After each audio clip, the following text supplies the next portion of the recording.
Buonasera, nuova edizione del nostro TG, ma iniziamo dai titoli. È ufficiale, per le regionali si voterà il 26 gennaio, lo ha annunciato il governatore Oliverio. La Giunta regionale ha deliberato l'esercizio provvisorio, non si procederà all'approvazione del bilancio e il peso di questa situazione ricadrà sul prossimo governo dell'ente. Il rapporto di Banca Italia ci restituisce l'immagine di una regione che fatica a crescere, cala l'occupazione, tengono turismo e industria, si confida nel reddito di cittadinanza. Finisce la lunga agonia degli autisti del 118 vincitori del concorso, finalmente arriva il telegramma con la disponibilità a prendere servizio. Stabilizzati 203 ex LSU-LPU, l'annuncio del commissario di Calabria Verde Marigiò. Un allevatore di 55 anni è stato trovato senza vita in un terreno di sua proprietà a Campana. L'uomo, secondo quanto riferito dai carabinieri, sarebbe stato ucciso con un corpo contundente. Guardia di Finanza, Carabinieri e DIA hanno eseguito un sequestro di beni per 200 milioni di euro appartenenti a 4 imprenditori reggini accusati di essere attigui alle cosche di 'ndrangheta. 2 persone sono state salvate dalle fiamme dai vigili del fuoco di Cosenza intervenuti per spegnere un incendio in uno stabile a Celico. Ancora buonasera dalla redazione del TG10, dunque adesso è ufficiale, per le regionali si voterà il prossimo 26 gennaio, lo ha annunciato il governatore Mario Oliverio. Adesso è ufficiale, in Calabria le elezioni regionali si svolgeranno il 26 gennaio. Ad annunciarlo il governatore Mario Oliverio all'inizio dell'odierna seduta del Consiglio regionale. La data delle elezioni è stata fissata d'intesa col presidente della Corte d'Appello di Catanzaro, Domenico Introcaso, previo parere del presidente del Consiglio regionale Nicola Irto. La data coincide con le elezioni che si svolgeranno in Emilia-Romagna. Una scelta, ha detto Oliverio, che consentirà di utilizzare per le operazioni elettorali la piattaforma del Ministero dell'Interno con una razionalizzazione delle spese. Prima del 60° giorno antecedente alle elezioni, il governatore emanerà il decreto di indizione della consultazione. E la Giunta regionale ha deliberato l'esercizio provvisorio, non si procederà dunque all'approvazione del bilancio e il peso di questa situazione ricadrà sul prossimo governo dell'ente. Nel pomeriggio la notizia secondo la quale la Regione sarebbe in default in virtù di un buco da 94 milioni di euro rilevato dalla Corte dei Conti, che fa riferimento a crediti inesigibili vantati dai comuni, situazione che ha determinato l'esercizio provvisorio, che non significa fallimento così come da taluni paventato.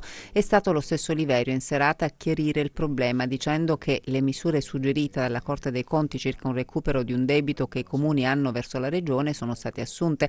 Il bilancio della Regione 2018 è stato sottoposto a parifica ottenuta dalla Corte dei Conti e naturalmente con l'approvazione dei rendiconti che saranno approvati domani dalla Giunta regionale e trasmessi al Consiglio regionale ci si potrà rendere conto, sottolinea Oliverio, che le cose che sto dicendo rispecchiano la realtà.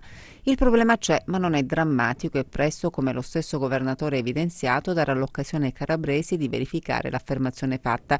È chiaro però che la mancata approvazione del bilancio risponde anche ad un'esigenza di natura politica, se è vero che Oliverio non dispone più della maggioranza in Consiglio, e sottoporre l'approvazione dell'esercizio contabile avrebbe causato, oltre che certificato, l'assenza totale della coalizione che lo ha eletto. In pratica, con l'esercizio provvisorio si evita la paralisi dell'ente, ma al tempo stesso si gira la patata bollente al governo che verrà, il quale dovrà anche far fronte alle spese che si dovranno sostenere per la macchina elettorale. La pagina economica: se non fosse per il turismo e per l'industria, il quadro economico calabrese sarebbe del tutto negativo. Il rapporto di Banca Italia rivela che l'economia della regione frena pericolosamente, interrompendo la lentissima ripresa in atto fino allo scorso anno. Calano occupazione, export e costruzioni. La speranza è che le imprese riprendano ad investire e che le famiglie, anche quelle più povere, tornino a spendere. Se dovessimo darvi prima le buone notizie rispetto alle cattive, avremmo qualche difficoltà a trovarle, perché nel rapporto sull'andamento dell'economia in Calabria di cose positive ce ne sono davvero poche. Banca Italia certifica il rallentamento della crescita della nostra regione e paga dazio in un momento in cui l'intero sistema stenta. È un rallentamento che già era stato registrato nel finire del 2018 e che è in linea con quello che è l'andamento dell'economia del Paese. Questo rallentamento come si è tradotto? Non uguale in tutti i comparti e in tutti i settori, di sicuro nell'ambito dell'industria è andato abbastanza positivamente, l'andamento si può registrare qualche segno positivo, meno positivo negli ambiti dei servizi, escluso il turismo, e delle costruzioni. Come si è tradotto? Si è tradotto sicuramente in una mancata realizzazione delle decisioni di investimento o comunque in un contenimento di queste decisioni. Il trend negativo non aiuta l'occupazione, che registra una flessione in controtendenza con il dato leggermente positivo a livello nazionale. Questa frenata della marcia di recupero che era stata registrata negli ultimi anni, in tutte le occasioni in cui ci siamo incontrati abbiamo parlato di questo lento avvicinarsi o comunque di tentare di contenere quelli che sono i divari, se non addirittura di ridurre, adesso ha avuto una frenata. Infatti lo vediamo dal punto di vista dell'occupazione, dove questo divario si è addirittura lievemente ampliato. D'altra parte la situazione degli investimenti non poteva purtroppo che tradursi in questo modo. Industria e turismo le ancore alle quali aggrapparsi, nella speranza che, come sottolinea Banca Italia, sia solo una frenata temporanea e che liquidità e misure di sostegno al reddito aiutino un nuovo rilancio. Le performance in linea con quelle del 2018, comunque positive delle imprese, delle aziende della Regione, hanno consentito di migliorare quello che è l'aspetto della liquidità e quindi questo potrebbe tradursi in futuri investimenti. C'è da aggiungere anche, a livello ovviamente di previsione, che le misure attualmente varate e rafforzate di sostegno del reddito e di contrasto della povertà potrebbero avere una buona influenza sui consumi e ricreare quel clima di fiducia delle famiglie che l'attuale rallentamento della crescita economica ha sicuramente frenato. E c'è una buona notizia per gli autisti idonei in graduatoria del 118, 16 verranno assunti all'ASP di Cosenza, altri verranno invece chiamati nelle altre province calabresi. Una buona notizia per gli autisti idonei in graduatoria del 118 che dopo un'odissea burocratica vedono finalmente l'assunzione. Nei giorni scorsi il sit-in davanti agli uffici dell'ASP di Cosenza. È stata una grande vittoria, una grande soddisfazione vedere finalmente che la pubblica amministrazione ha giustamente dato seguito a quelle che sono state le direttive anche scritte del generale Cotticelli per quanto riguarda le nostre assunzioni. Purtroppo c'è il rovescio della medaglia, nel senso che noi abbiamo un grande rammarico perché questa situazione si è protratta per troppo tempo, ci sono stati tanti e tanti problemi, ci sono stati alcuni funzionari che hanno creato volutamente un problema per quanto riguarda burocraticamente parlando, per quanto riguarda l'espletamento di questo iter che era facile, ma sono riusciti a renderlo difficile. Quindi grazie all'intervento risoluto del gruppo Carabinieri NAS di Cosenza, che ha seguito e costantemente monitorato tutto l'iter, noi siamo riusciti comunque finalmente a vedere questa grande soddisfazione nel finalmente raggiungere il nostro obiettivo. All'inizio la graduatoria, che è nata dal concorso che ha bandito l'ASP di Crotone all'epoca, ha visto 68 autisti rimanere idonei in graduatoria. Da questa graduatoria hanno ottenuto tutte le ASP della Calabria. Un gruppetto è stato assunto a Reggio Calabria, un gruppetto è stato assunto a Vibo, un gruppetto a Catanzaro. Piano piano siamo arrivati quasi alle ultime battute e alla chiusura della graduatoria.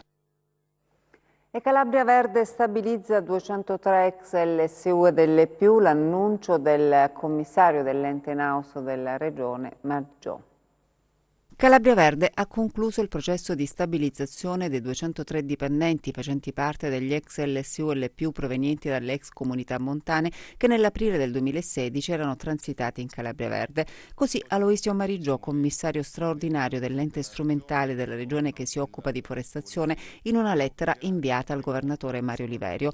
L'iter procedimentale seguito non è stato facile, scrive il commissario Mariggiò. È stato necessario conciliare le esigenze economiche e amministrative dell'azienda e le aspettative di un consistente numero di lavoratori che da circa 20 anni, in conseguenza di scriteriate scelte, erano immersi nell'atavico fenomeno del precariato.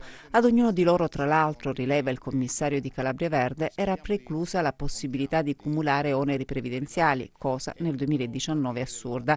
La stabilizzazione dei 203 dipendenti per Mariggiò però è solo il primo passo. Adesso si dovrà guardare al futuro con due obiettivi. Il primo è quello che a questi lavoratori ancora oggi part-time venga assicurato un maggior numero di ore. Il secondo è che si pensi a qualcosa che consenta il recupero di almeno parte dei contributi previdenziali che sarebbero loro spettati se considerati sin dall'inizio del loro percorso lavoratori normali. L'auspicio, conclude Mariggiò, è che in futuro non si debbano più vedere piangere dipendenti con 3 o 4 familiari a carico in profonda difficoltà per non aver potuto soddisfare esigenze primarie dei loro figli. Torniamo alla politica. In apertura del nostro giornale abbiamo detto che c'è la data del voto il 26 gennaio, ma vediamo adesso come si muovono i partiti proprio in vista delle regionali. Novità? Nulla, zero, solo voci che si rincorrono da sinistra a destra passando per il centro. Nemmeno i 5 Stelle dopo l'incontro con Di Maio hanno deciso il da farsi. Il capo politico, dopo aver ascoltato i parlamentari calabresi, si è riservato di decidere. Francesco Aiello resta in posizione utile, ma non c'è nessun affondo in tal senso. Si è discusso, è vero, e anche per molto tempo, ma per giungere alla decisione definitiva ci vorrà ancora un po'. Può darsi che la scelta venga fatta nelle prossime ore, oppure fra qualche giorno. Il PD è sempre alla ricerca di un candidato civico, scartate tutte le ipotesi interne. Il commissario Graziano lo ha detto a coloro i quali, viste le difficoltà, avevano paventato una soluzione di questo tipo. Il tempo stringe e non gioca a favore dei partiti. Sullo sfondo la riproposizione di Oliverio, che nel PD non trova spazio e si sta organizzando autonomamente. Se Atene piange, Sparta non ride. Anche nel centrodestra le difficoltà non mancano. Nelle ultime ore c'è stata un'accelerata per Roberto Occhiuto che Forza Italia ha posto come condizione agli alleati. Qui pare che anche la Lega abbia dato il suo assenso, ma manca l'ufficialità. È molto probabile che i leader dei 3 partiti che compongono la coalizione si incontreranno fra domani e venerdì al massimo. Quindi per la fine della settimana il centrodestra avrà il suo candidato. Al momento lo scenario è questo, il resto appartiene a Carlo Tanzi, che non deve attendere nulla dai partiti, e Giuseppe Nucera, che con il suo movimento va avanti. Iniziato da Lamezia Terme il tour del Partito per il Sud sull'autonomia differenziata. Partenza proprio dalla Calabria, da Lamezia Terme, per il tour che il Partito del Sud ha ideato per dialogare con i meridionali, con il sostegno di Transform Italia, l'agenzia della sinistra europea di cui il Partito del Sud fa parte, e con la collaborazione del settimanale Left. Nei diversi incontri si affrontano molte tematiche, ma soprattutto si parla degli effetti nefasti dell'autonomia differenziata, se questa venisse approvata. Di temi, purtroppo, come sappiamo, di problemi, di problematiche da affrontare ce ne sono veramente una quantità quasi infinita, però adesso diciamo il focus, soprattutto visto che in questi giorni Boccia ha presentato alla conferenza Stato-Regioni le nuove bozze dell'autonomia differenziata, già nel nome differenziato racchiude la fregatura, tanto per essere chiari, queste competenze che hanno chiesto in diversa misura a Lombardia, il Veneto e l'Emilia Romagna, altre si stanno per aggiungere come il Piemonte e la Liguria,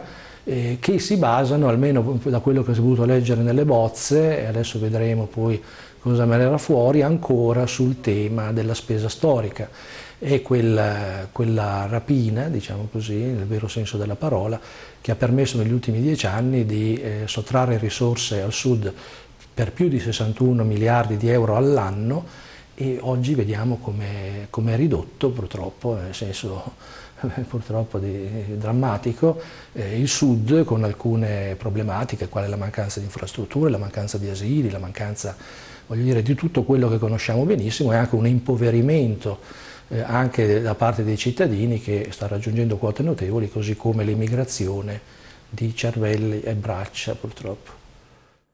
Adesso all'Università della Calabria, dove ricercatori, studiosi e imprenditori da tutta Europa si sono dati appuntamento per una 4 giorni dedicata all'intelligenza artificiale. Un vero e proprio simposio scientifico per discutere di intelligenza artificiale all'Unica Luna 4 giorni per approfondire le prossime sfide tecnologiche con esperti internazionali provenienti dal mondo accademico e non solo. Questa è l'occasione per fare il punto della situazione. La comunità scientifica nazionale dell'intelligenza artificiale si riunisce qui all'Università della Calabria, questo ci fa molto piacere. Perché costituisce anche un'attestazione dell'importanza del nostro Ateneo. Siamo oggi molto vicini a macchine che in campi specifici riescono a fare cose, ci sorprendono, che sono intelligenti, riescono a fare diagnosi meglio di un uomo. Quindi sostituire no, affiancare sì, e anche portare via del lavoro noioso. Se agiamo noi in modo intelligente, queste macchine ci daranno una mano. Ma il dato che fa riflettere è che alle nostre latitudini abbiamo i migliori ricercatori che purtroppo non sempre riusciamo a trattenere. Puntare ai ricercatori, ma anche puntare al mondo del lavoro, perché l'intelligenza artificiale offre grandi prospettive occupazionali. Ci sarà una trasformazione del mondo del lavoro e l'Università della Calabria punta ad essere protagonista in quest'ambito.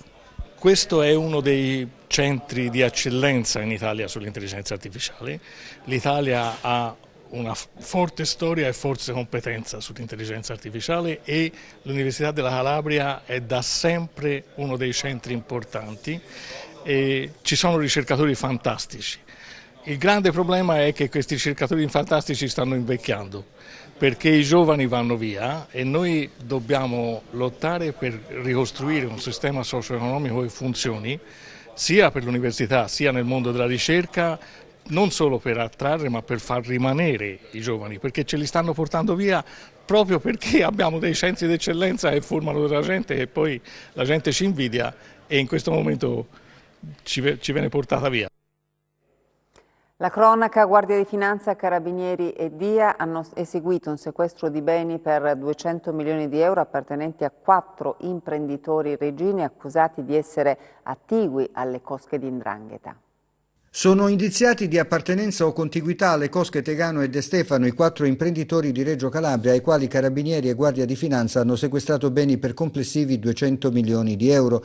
L'operazione è scattata questa mattina quando i militari dell'Arma e le Fiamme Gialle hanno notificato i provvedimenti di sequestro emessi dalla sezione misure e prevenzione del Tribunale di Reggio Calabria su richiesta della Procura della città dello Stretto. Gli imprenditori colpiti dal provvedimento sono Andrea Francesco Surace, 69 anni, Michele Surace 62 anni, Giuseppe Surace e 35 anni, Carmelo Ficara 63 anni.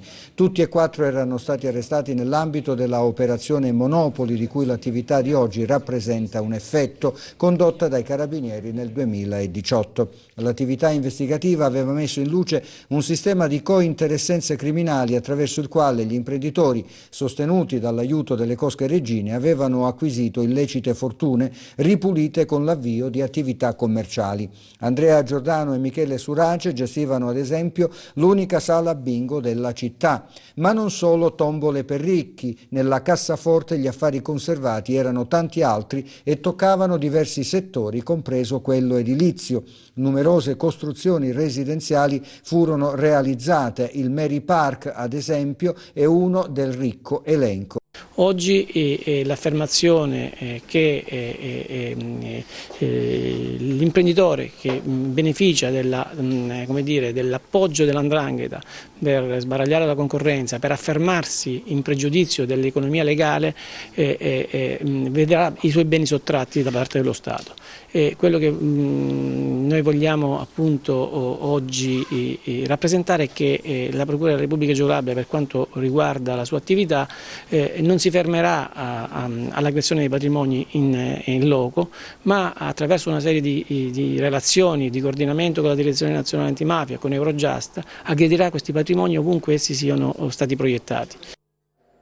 Le altre notizie di cronaca adesso nei nostri 100 secondi.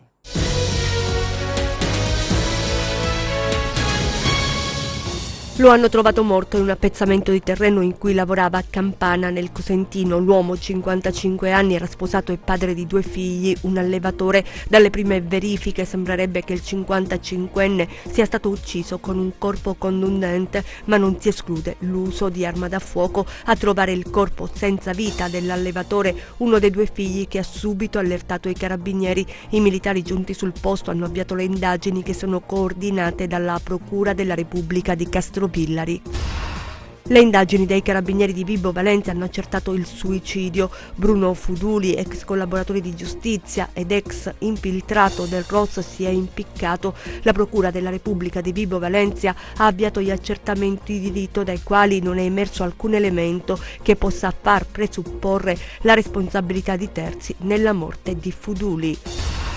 I finanzieri di Cosenza lo hanno visto uscire da un bar di Rogliano con una voluminosa busta di plastica. Lo hanno bloccato e sono scattati i controlli. L'uomo, secondo quanto accertato, vendeva capi d'abbigliamento taroccati, spacciava droga ed era contestualmente percettore del reddito di cittadinanza. È stato denunciato. 2 persone sono state salvate nella notte a Celico, in provincia di Cosenza, dopo che nel loro appartamento è scoppiato un incendio. Non si conoscono le cause del rogo, che si è sviluppato nella tarda serata di ieri e che ha interessato l'alloggio, che si sviluppa su 2 piani. Sul posto i vigili del fuoco del comando provinciale di Cosenza, che hanno lavorato per più di 4 ore per spegnere le fiamme. La struttura è stata messa in sicurezza, nessun ferito. Adesso le previsioni del tempo.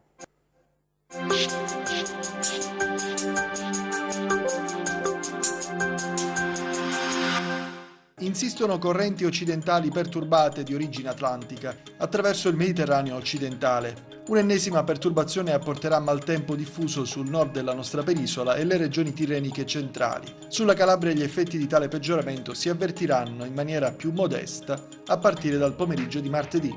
Domani al mattino possibili piogge sparse lungo i litorali tirrenici e zone interne prospicenti, poche nuvole sui versanti ionici. Dal pomeriggio ampie schiarite da ovest e cieli sereni sui settori ionici. Temperature stazionarie in media con i valori del periodo.